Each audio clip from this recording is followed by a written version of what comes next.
चीते की चाल और बाज की नजर पर संदेह नहीं करते, ये तो हुआ फिल्मी डायलॉग। इसे आरबीआई और सेबी जैसे देश के सख्त रेगुलेटर्स के पर्सपेक्टिव में देखा जाए तो कहना होगा चीते की चाल, बाज की नजर और रेगुलेटर की तलवार पर संदेह नहीं करते। पूरी दुनिया हमारे रेगुलेटर्स का लोहा मानती है।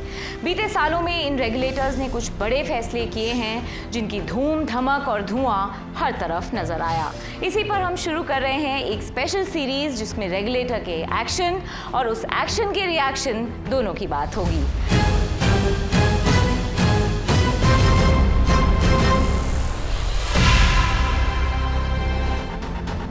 पेटीएम पर आरबीआई एक्शन और उसके बाद फिनटेक के समंदर में उठे उफान के बारे में तो आपको पता है, लेकिन क्या आपको ये पता है कि आरबीआई की सख्ती की शुरुआत कब हुई थी?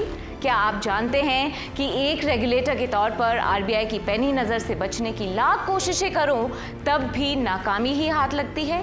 पेटीएम ने भी कुछ ऐसी कोशिशें की लेकिन सब बेकार गईं। साल था 2017 और तारीख 28 नवंबर। पेटीएम के पेमेंट्स बैंक का फॉर्मल इनॉग्रेशन होता है। इस दिन कंपनी ने सपना देखा दुनिया की सबसे बड़ी फुल सर्विस डिजिटल बैंक बनने का, लेकिन कैलेंडर पर 365 दिन यानी साल गुजरने से पहले ही आरबीआई ने नींद से जगाया और सपना टूट गया। जून 2018 में आरबीआई ने पेटीएम पेमेंट्स बैंक के नए अकाउंट खोलने पर पाबंदी लगा दी। वजह बताई गई लाइसेंसिंग की शर्तों का उल्लंघन। इसमें केवाईसी से जुड़ी उन गाइडलाइंस के नॉन कंप्लायंस का भी जिक्र था जो हाल के दिनों में जमकर डिस्कस हुआ। हालांकि दिसंबर 2018 में जब पेटीएम पेमेंट्स बैंक ने आरबीआई को अंडरटेकिंग दी तो बैंकिंग रेगुलेटर ने नए खाते खोलने पर लगी पाबंदी हटा दी। कुछ साल तक सब ठीक चला। पेटीएम का क्यूआर आम आदमी के मोबाइल से लेकर दुकानदारों के काउंटर तक नजर आने लगा। ब्रांड सुपर ब्रांड बनने के रास्ते पर चल पड़ा। कंपनी एक्सपेंशन में बिजी थी और आरबीआई इंस्पेक्शन में। नतीजा ये हुआ कि अक्टूबर 2021 में फिर एक बार आरबीआई का चाबुक चला। कारण पेटीएम पेमेंट्स बैंक ने देश के सबसे बड़े और सबसे सख्त रेगुलेटर को गलत जानकारी दी थी।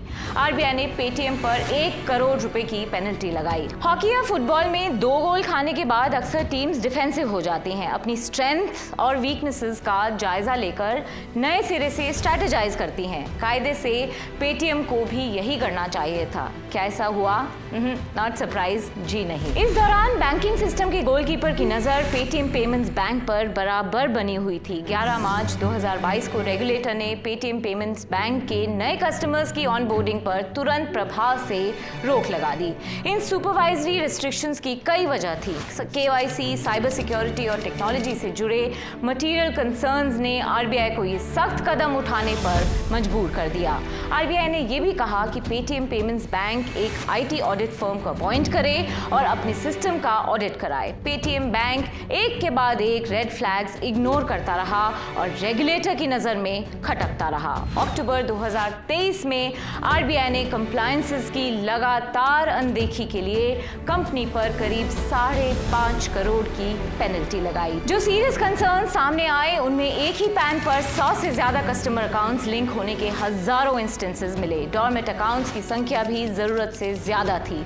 इसके अलावा रेगुलेटर ने अपनी पड़ताल में यह भी पाया कि पेटीएम की पेरेंट कंपनी 197 कम्युनिकेशंस के फाइनेंशियल और नॉन फाइनेंशियल बिजनेसेस में मैंडेटरी दूरी नहीं रखी गई थी।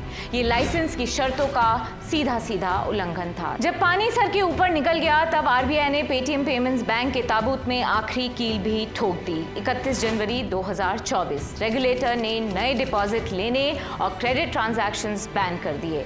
कारण परसिस्टेंट नॉन कंप्लायंस। सीधे शब्दों में कहें कि आप नियम बताते रहे और कोई लगातार इन्हें तोड़ता रहे। इसके बाद जो हुआ आप सब जानते ही हैं। पेटीएम पेमेंट्स बैंक पूरी तरह से ध्वस्त हो गया। अब कंपनी अपनी रही सही साख बचाने के लिए थर्ड पार्टी ऐप प्रोवाइडर बनने के रास्ते तलाश रही है ताकि सब कुछ पहले की तरह चलाया जा सके, भले दूसरे बैंक्स के ही जरिए क्यों ना हो। लेटेस्ट ये है कि विजय शेखर शर्मा ने पेटीएम पेमेंट्स बैंक के part time non independent chairman पद और बोर्ड से इस्तीफा भी दे दिया है और एक नए बोर्ड का गठन भी किया गया है। हालांकि नए चेयरमैन की तलाश अब भी जारी है। लेकिन सच पूछिए तो कंपनी के लिए पहले जैसा अब कुछ नहीं बचा, न साख न ग्राहक। कंपनी के फाउंडर विजय शेखर शर्मा इन दिनों अक्सर सोचते होंगे कि काश उन्होंने 6 साल पहले जून 2018 में ही आरबीआई को हल्के में लेने की भूल न की होती। काश दूसरे चाबुक पर वो कंप्लायंस की गली में मुड़ गए होते। अब उनके पास सिर्फ कुछ काश बचे हैं, संभावना का आकाश छिन गया है। आरबीआई गवर्नर शक्तिकांत दास जब कहते हैं कि वो इस फैसले को रिकंसिडर नहीं करेंगे तो पता चलता है कि आप हमेशा नहीं बच सकते, वो भी आरबीआई जैसे रेगुलेटर के सामने। जब सख्त होकर नियमों का पालन करवाने की बारी आती है तो आरबीआई सबसे आगे खड़ा नजर आता है। रेगुलेटर्स में हमारी स्पेशल सीरीज के अगले एपिसोड में जानेंगे बेलगाम होते पर्सनल लोन और क्रेडिट कार्ड्स पर आरबीआई ने कैसे कसी नकेल। इस वीडियो को लाइक करें और शेयर करें और ऐसे ही जानकारी भरी वीडियोस के लिए चैनल को सब्सक्राइब जरूर करें।